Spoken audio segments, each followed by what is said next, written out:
Howdy, I'm Robbie Bland, and this is my new show where I will be talking about comic books. I have been posting to YouTube for a long time now. I usually make videos on my main channel, Bland Clan Videos, where I do stop motion animation with my massive collection of figures, and I've always wanted to do a little bit more than that. I have always been a big fan of comic books. I have a pretty big collection, and I've always seen other people do comic book content on YouTube, and I've always thought I wanted to be a part of that. So this is my attempt at getting started, doing some new stuff, trying some new things, putting myself front and center in the camera for once instead of standing behind it and taking pictures. For me, comic books have been my number one source of entertainment for years, maybe even going on a decade now. And there's a lot to talk about with comics. I feel like they're kind of an underappreciated medium.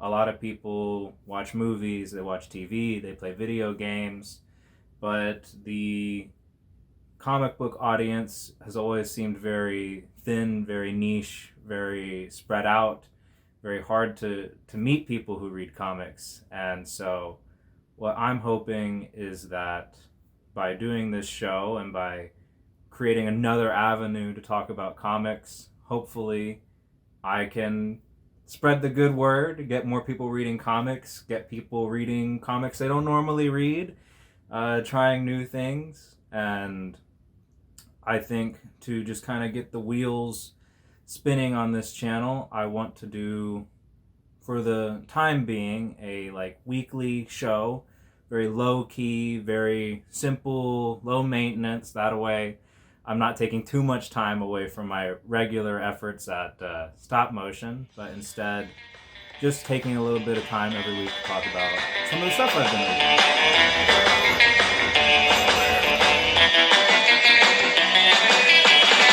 He's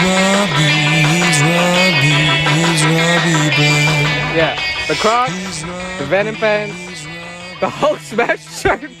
Robbie.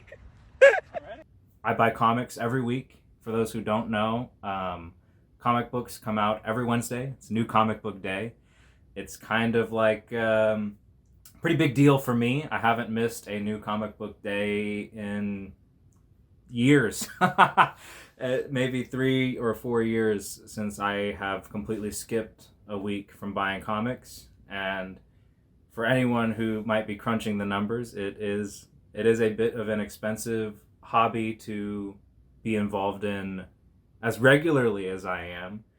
And so I think part of justifying my my terrible spending habits will be getting some time to show what it's going towards. Because I don't just buy comics to put them in a sleeve and never open them again. I read comics. They are, again, as I mentioned, my primary source of entertainment. I do play video games, I do watch movies, I watch TV, I watch anime, I watch cartoons, I do all the other stuff too. I even have a movie review sort of show with my friend Israel. We sit down and we just talk about movies. Oppenheimer versus Godzilla. Well, Oppenheimer made Godzilla. Yeah, so you can kill him. He can write on his science board. And they just bring in Oppenheimer in the sequel, and they're like, "You created him. How did we destroy him? Because he was still alive in the 50s or whatever." No, I mean, yeah, he would have seen it happen. Yeah. On the radio. It's just his fucking milquetoast stare at the TV, seeing this giant ass lizard. Like, Albert, do you remember when we were talking about how we could make a big ass lizard? I believe we did. And then What I've Done by Linkin Park starts playing. Yeah.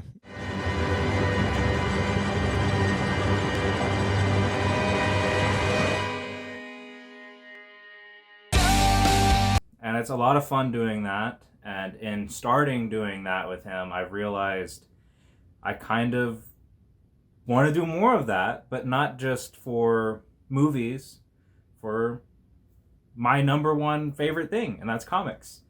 So without further ado, I want to just kind of get into it, and let's talk about what I picked up this week. And with that, we'll have the help of my lovely assistant here, Vampirella, who is nicely holding my books for me.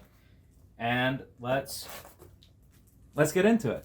We will start off with issue 10 of Local Man by Tony Fleeks and Tim Seeley.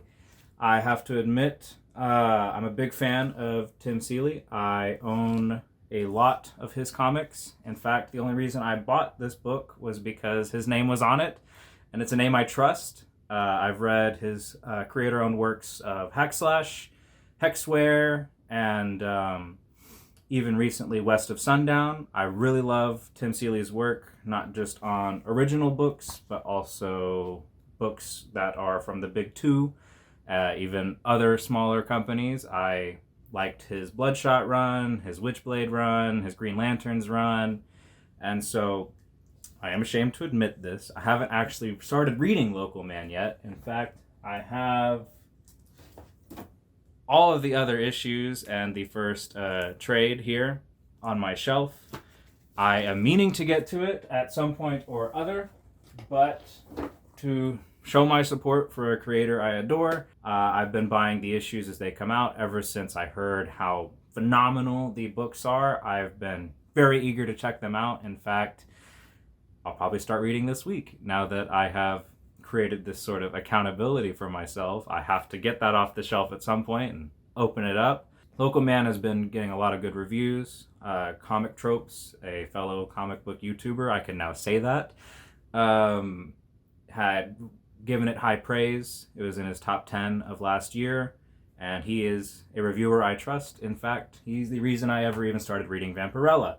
So I'm very excited to check out Local Man, but let's also jump into another book I picked up, Sensational She-Hulk, issue 8, from Rainbow Rowell and Andres Genolet. Sorry about the names. I really, really enjoy this run of She-Hulk. I read the previous run, also from Rainbow Rowell. It is a lot of fun. It's a really good book. It's slower, less action-packed. It's a lot more of like a rom-com slice of life for Jen. I think that works really well for She-Hulk, kind of scaling it back and just focusing on her career as a lawyer, her many friendships that she's trying to upkeep, and clubs that she's in. Her relationship with Jack of Hearts has been very interesting, with them kind of having that being into each other but not being able to share touch, because if he touches her, he absorbs her gamma radiation and could potentially blow up. It's a nice piece of tension in the book, and they've been navigating that and finding ways to release his energy so that he can absorb some of her energy when they touch.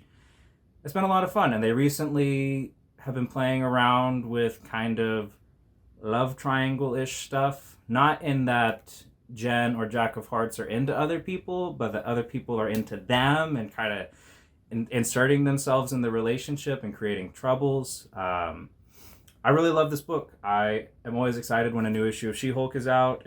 I immediately grab it, and it's always one of the first things I read when I get home.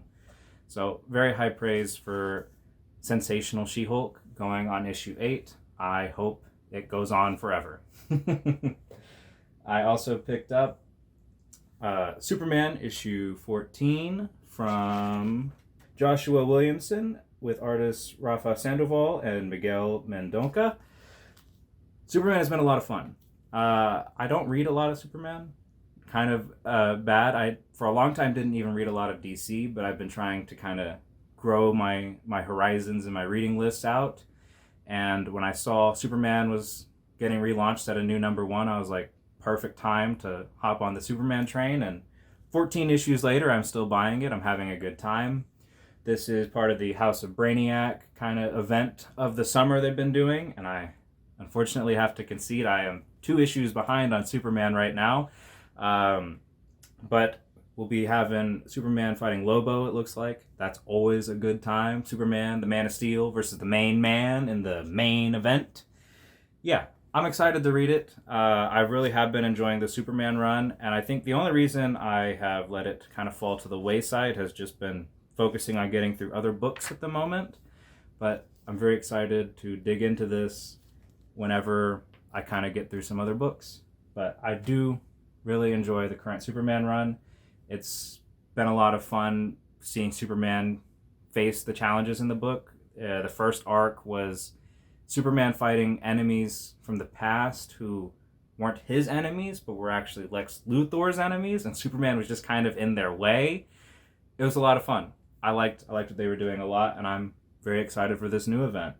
I also picked up Justice League versus Kong versus Godzilla, issue 7, the finale featuring Mecha Godzilla. And let me just say, this book has been a lot of fun. Crossovers, they can be a little tricky sometimes. I'm someone who writes a lot of them myself. That's Bland Clan Videos' bread and butter, is the crossover matchup. And I have to say, a lot of the times when you're doing a crossover, you don't want to just do it by the numbers, just do the things that people know and expect and are familiar with. You want to also throw in, little, extra unexpected things that happen that can only happen when you mix the 2 properties together. And, this has been kind of doing a lot of that. It's giving you what you want to see. It gave you your Superman versus Godzilla fight in like issue 1 or 2, where Godzilla completely bodied Superman, by the way. But it also does some of those unique things that can only come from this sort of combination. And this is spoiler territory, I guess, but we're only going to show off just one panel here, which is giving King Kong a lantern ring. Like, that's crazy. That's fun. That's exciting. There's a lot of little neat things in there like that, such as Lex Luthor being the kind of string-pulling evil guy who is sort of sending the monsters around to attack everyone, and even sort of taking control of Mecha Godzilla. That's a lot of fun. And I enjoyed this crossover a lot. It's one of the better ones out there. I really, really enjoyed Superman, Justice League versus Godzilla versus Kong. Good time. I also picked up Ghost Rider Final Vengeance, issue 3, continuing Benjamin Percy's and Danny Kim, the artists, run on Ghost Rider. It's always interesting. Marvel's been doing this thing lately where certain characters can't get issues up in the 20s or 30s. They get hard cut off at like issue 12 or 13, but then relaunched at a new number 1, and that's pretty much exactly what happened here. Ghost Rider was awesome. It was Johnny Blaze just kind of traveling through small town America and solving supernatural problems. In one of the issues, he fought a fucking Ghost Rider-ified 18-wheeler. That was a good time.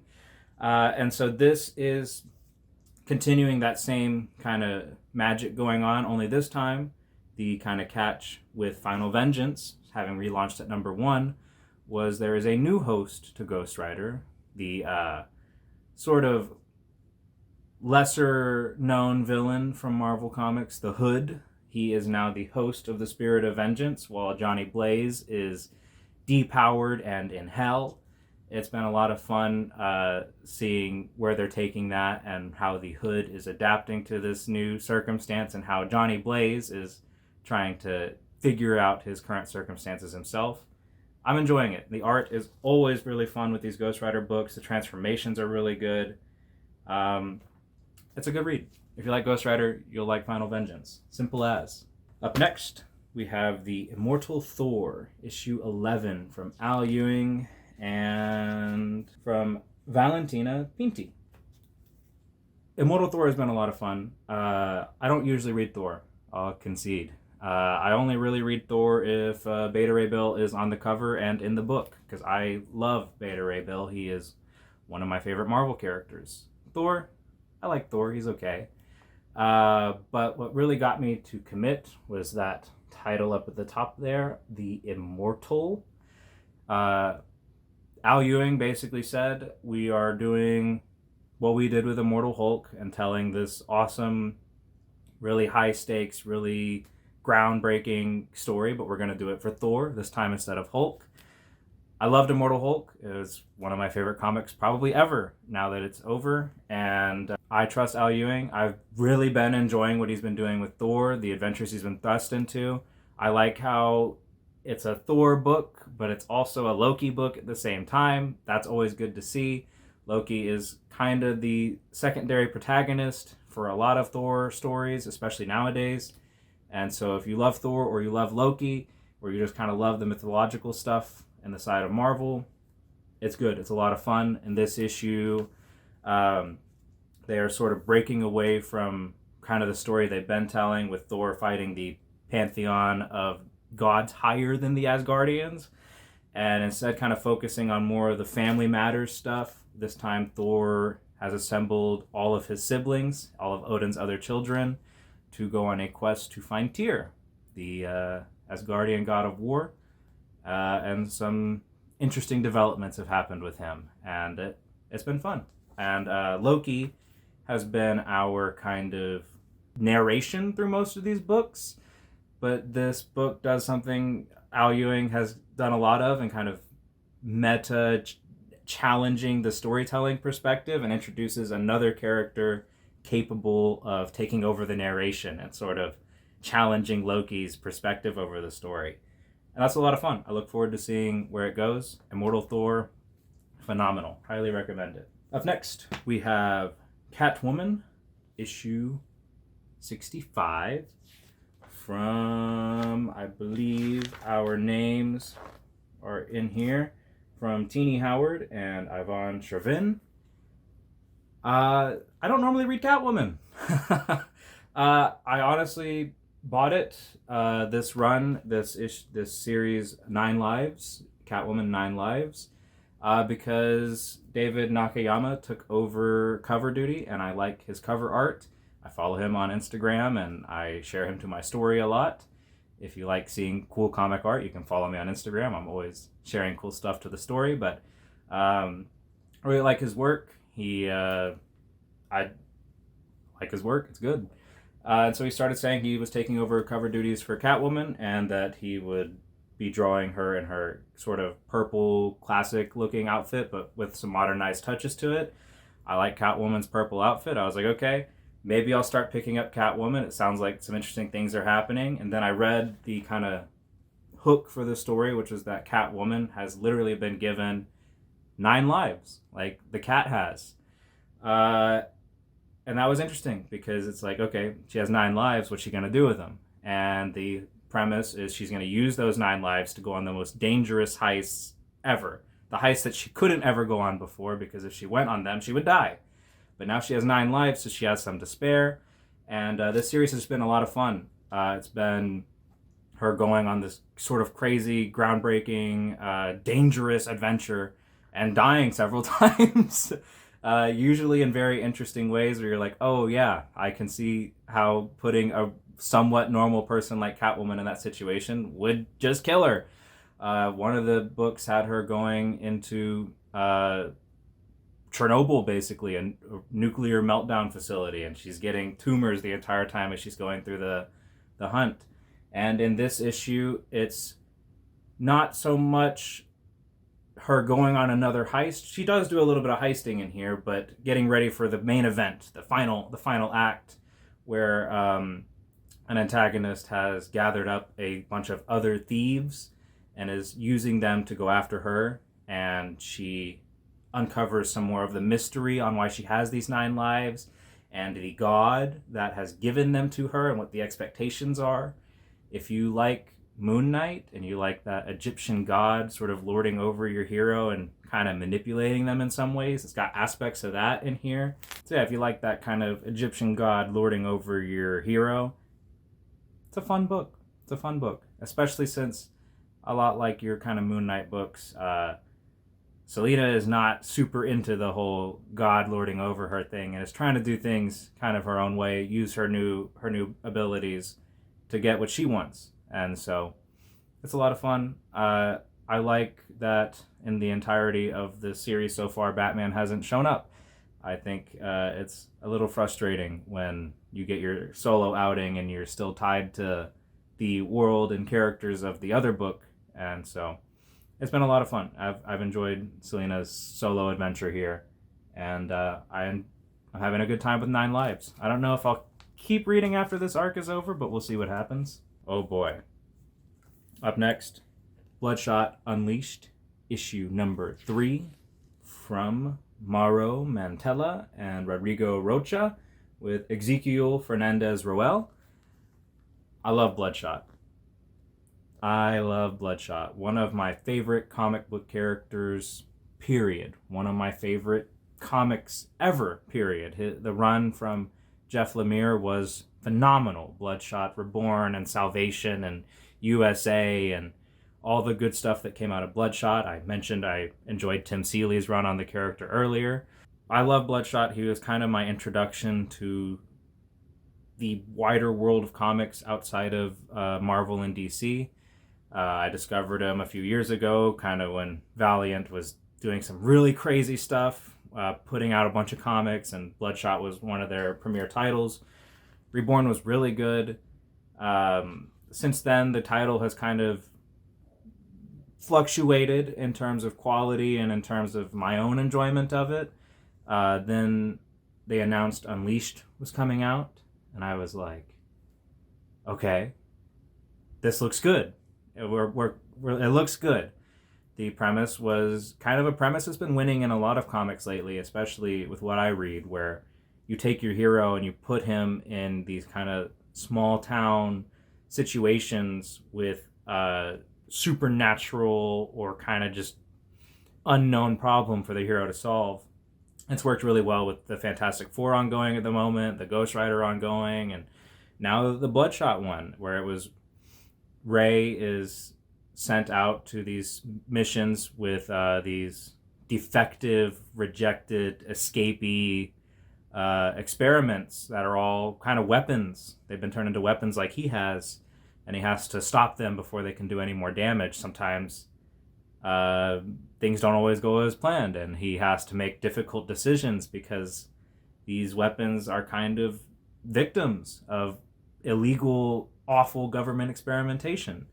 And so Bloodshot Unleashed went for 4 issues, ended. I was really sad.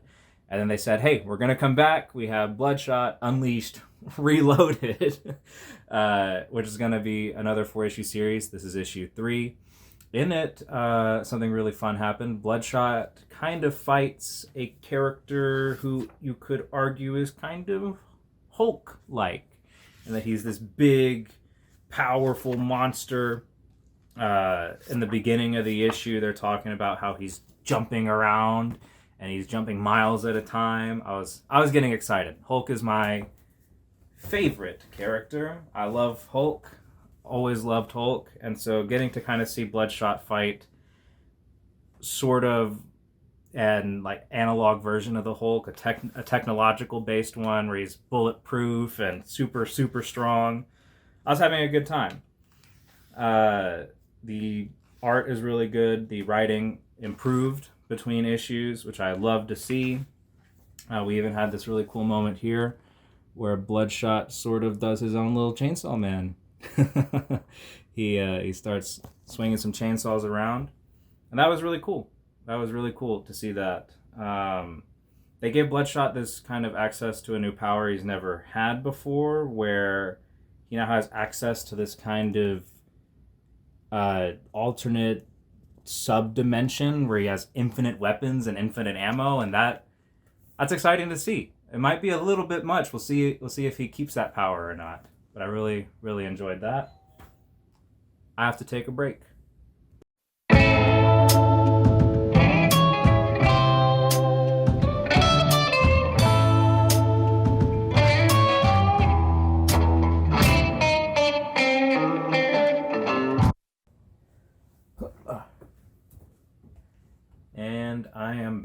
to gush some more about Bloodshot. This is, again, one of my favorite comic books on shelves. I love Bloodshot.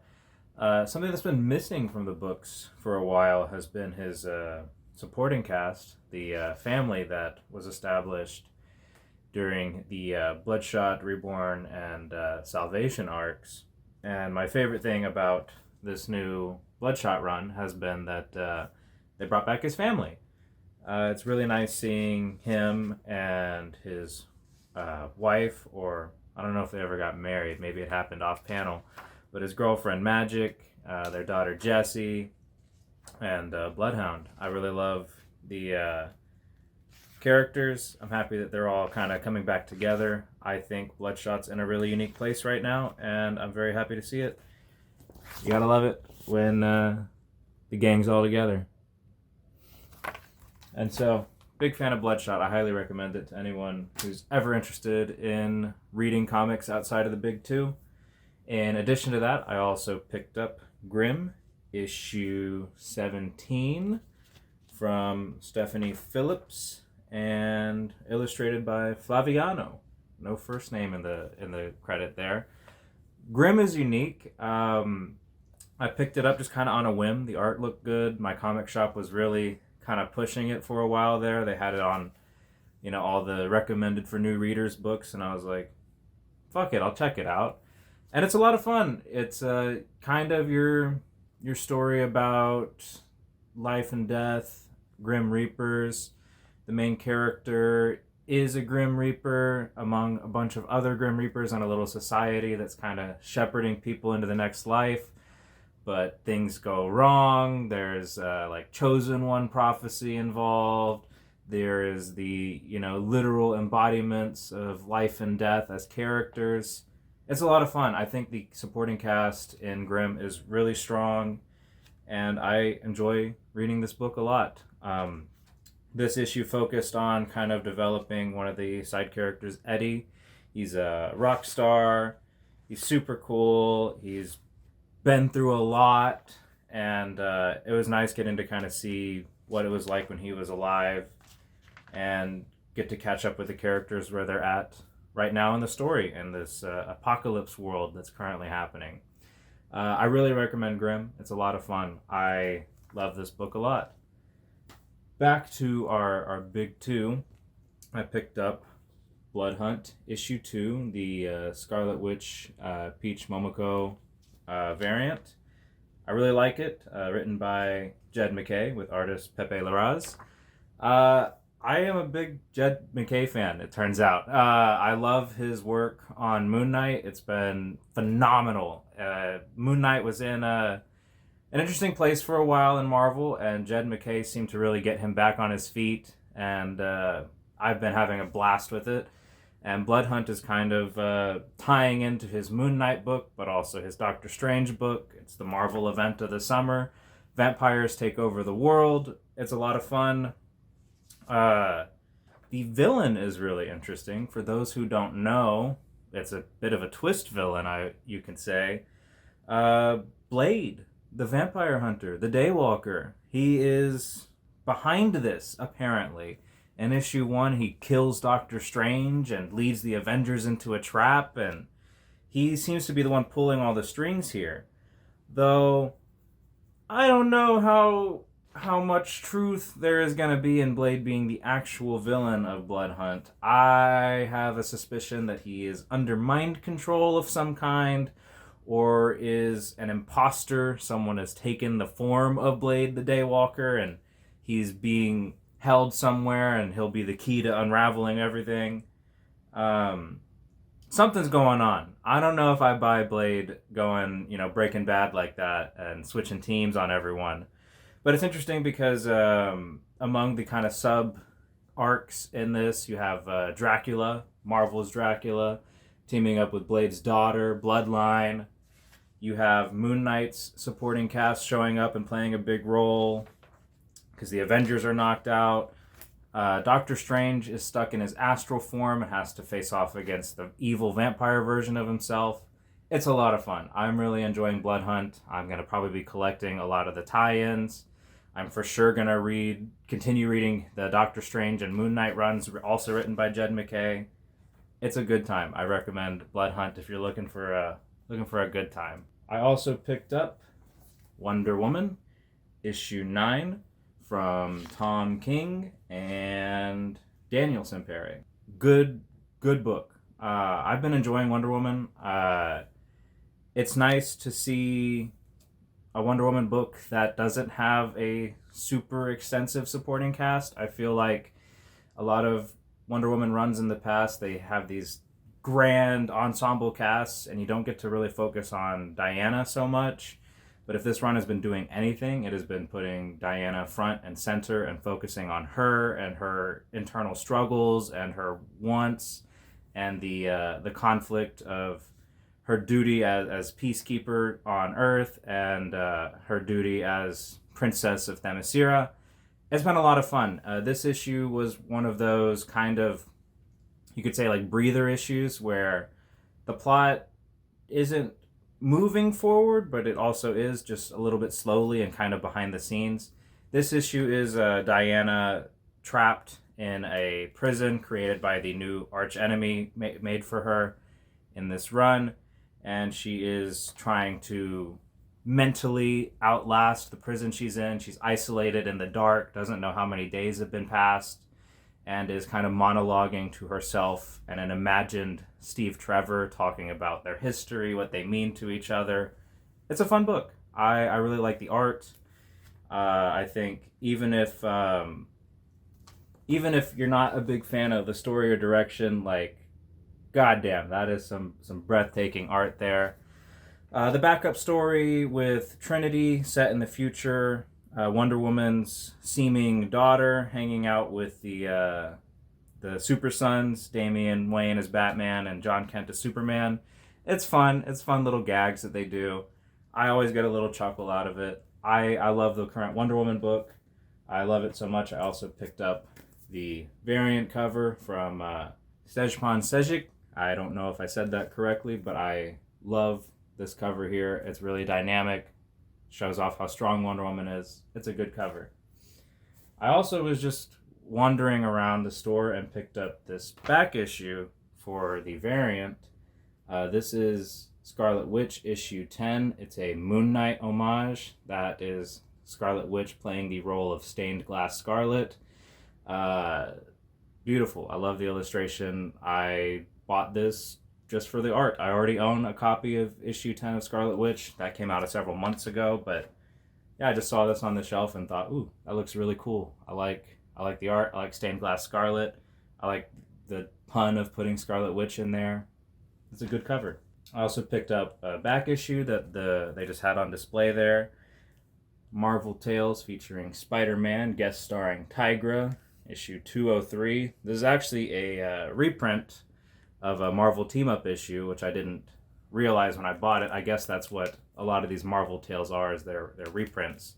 But in this issue, Spider-Man has to fight Kraven, who has mind-controlled Tigra into fighting him, and so Peter has to fight both of them, but in classic, superhero comic book fashion, he ends up breaking Tigra's mind control, and the two of them team up to take on Kraven.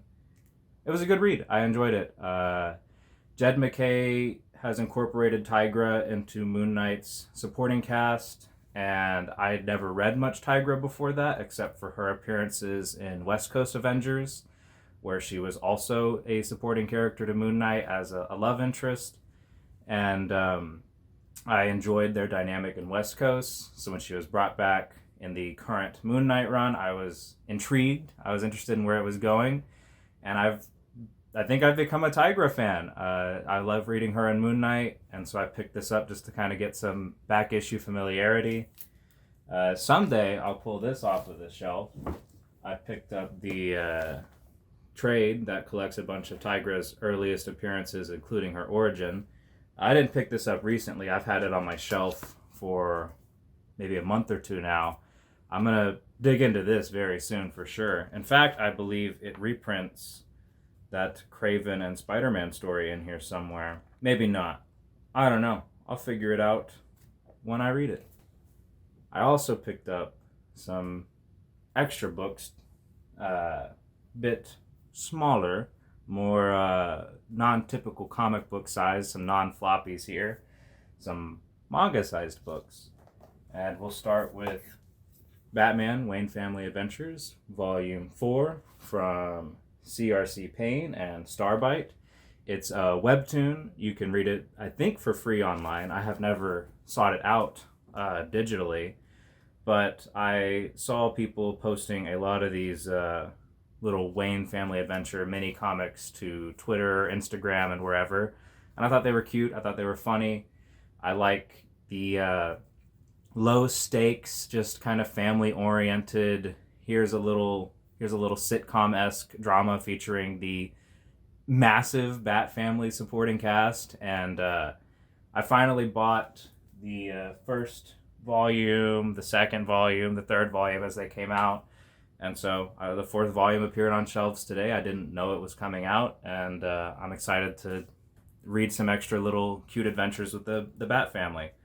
I really like the stuff they do with the Batgirls and the Robins, and like treating them like actual siblings. Batman's, adopted cacophony of children. It kind of really humanizes these characters a lot when they go on little silly adventures like skateboarding or going to an arcade, or Tim Drake is kidnapped and his brother Red Hood has to go rescue him, but they can't reveal that they're related to each other.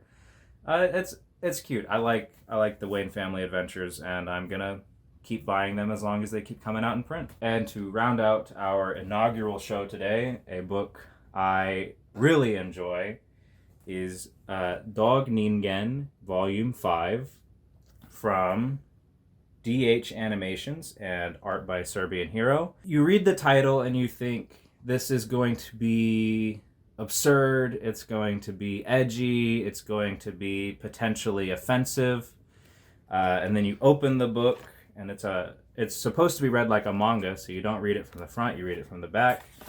It warns you that the book will be offensive or disturbing or controversial. And then you dig in and you realize it is surprisingly one of the most raw, human, emotional books you could pick up.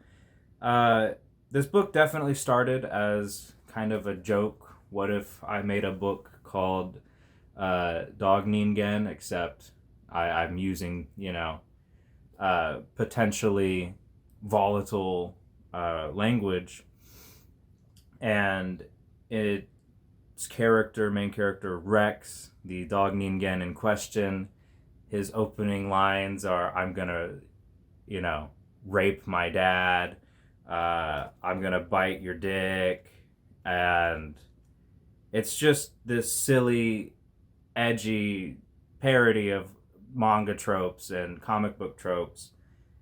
And then the story was enough of a success that DH and Serbian Hero kept it going, and now we've arrived at this volume which is about childhood trauma, struggling to relate to other people, rejection, exclusion from society, the issues with abusive upbringings. It's powerful, and the art is amateurish but evocative. You feel what you're supposed to feel.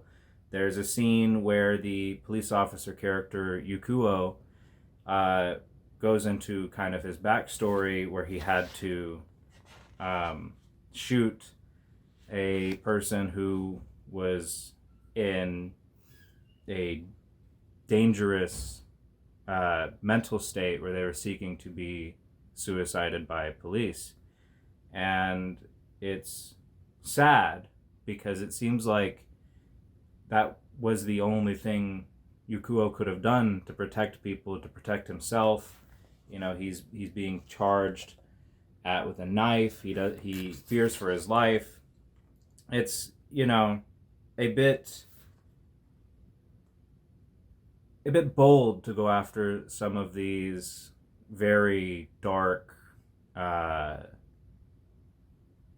real world problems. But I think the the book Dog Ningen takes it seriously enough to help talk about these issues honestly and with a lot of humanity. And I think that's very impressive. I was inspired by the author notes at the beginning of this book, where DH said when he was a baby, he was diagnosed with a rare condition called hypohidrotic ectodermal dysplasia. Studies show that less than 0.005% of the Earth's population have it, and when he was a newborn, he almost lost his life several times. He got sick, his parents thought he wasn't going to make it, but he kept fighting back. And now he's 22 years old and the author of Dog Ningen. Never give up. And our other illustrator here, Serbian Hero, when he was 9, his mother was diagnosed with breast cancer. After a 3-year struggle, she died. He didn't want to admit it, but it affected him a lot. For 4 years after her death, he did not cry a single time. He didn't even realize the pain he was feeling until he finally got to cry. He cried for her and he felt better. His ending statement is, "Don't forget to cry." And I think that is kind of what the intention is with this American-made English manga here, is to not forget to cry and to keep fighting and to keep moving forward.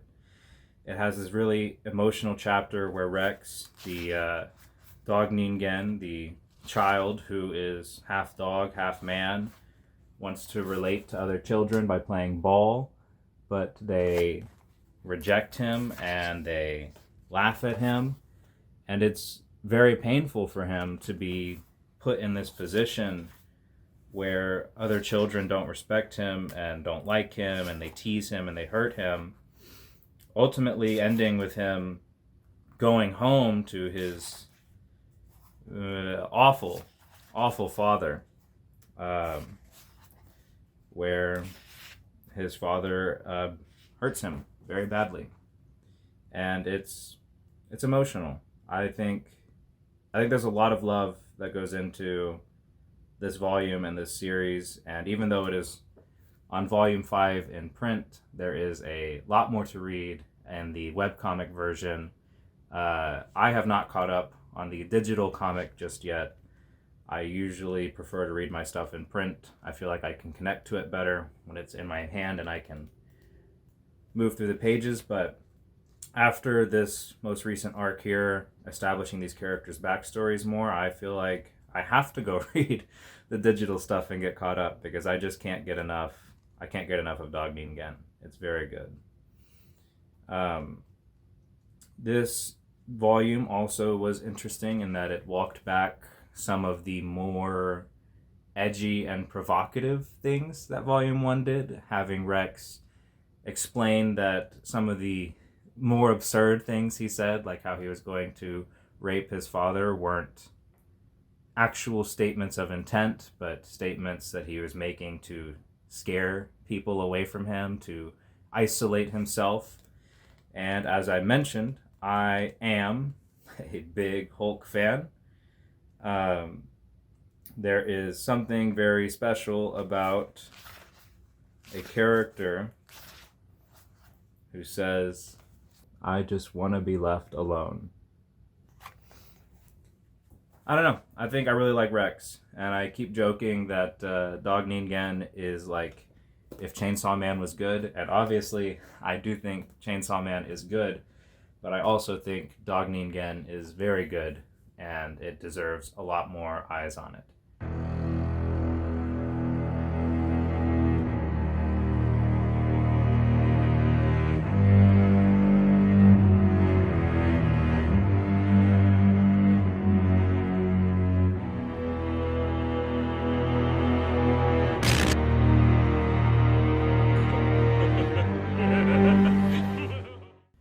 And so that is the end of our beginning of what is hopefully going to be a weekly show. We'll talk about comics, talk about the things I picked up, talk about the things I'm reading, talk about the things I like talking about, and hopefully get you guys to start reading comics yourself or try some new things that you haven't read before.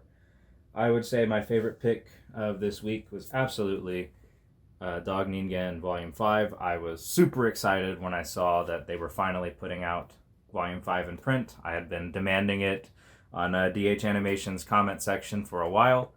I hope we get Volume 6 soon. And with that said, this has been Robbie Bland talking about comics. If you want to see what else I do stop motion animation on my main channel, Bland Clan Videos. I have a new video coming out later this month. We'll have Beta Ray Bill fighting Starfire, Marvel vs. DC, orange people fighting each other. It's going to be pretty fun. It'll be a shorter one, but I managed to pack it full of action.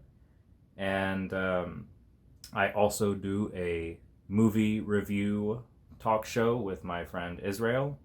We do Trying to Talk About, wherein we watch a movie and try to talk about it and end up going on some rather interesting tangents, comparing those movies to other movies or just talking about movies that aren't even related to the topic at hand. It's a fun time. I think despite our silly tangents and off-topic nature, the show is a lot of fun and there's a lot of interesting conversation happening. Beyond that, I am a Star Bandit. I run a nonprofit here in Texas focused on giving money and opportunities to other artists like ourselves. We are currently pushing a campaign to sell some donuts to raise some money for our efforts to put on a stage play festival at the end of the year.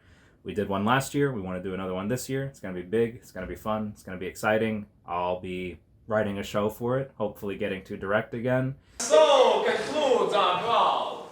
At last the hero thus far. In defeat, I am defiant. I live as I die. Non-compliant. And so Robin Hood takes a final arrow from his quiver, feeling the cold rub his back in a shiver. He unloops the coin bag from his belt. He will play the cards he has dealt.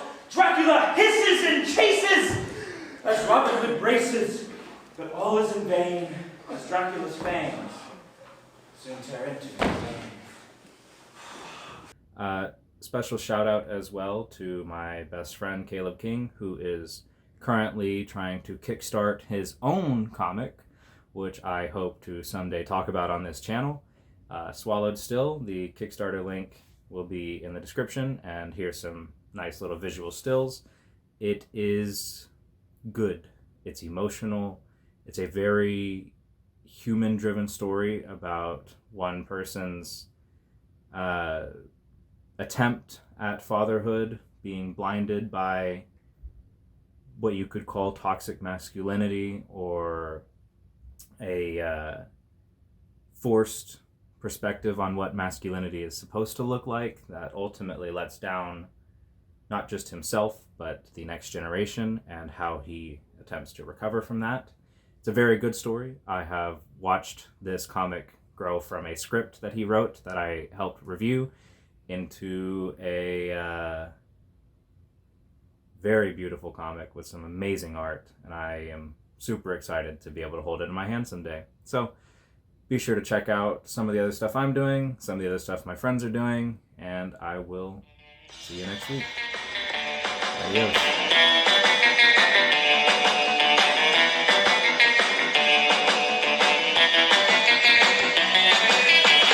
He's Robbie Bland.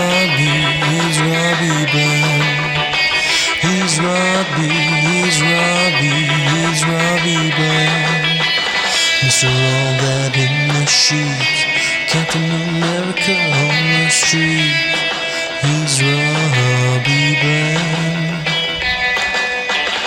Welcome to the Robbie Bland Show. Welcome to the Robbie Bland Show.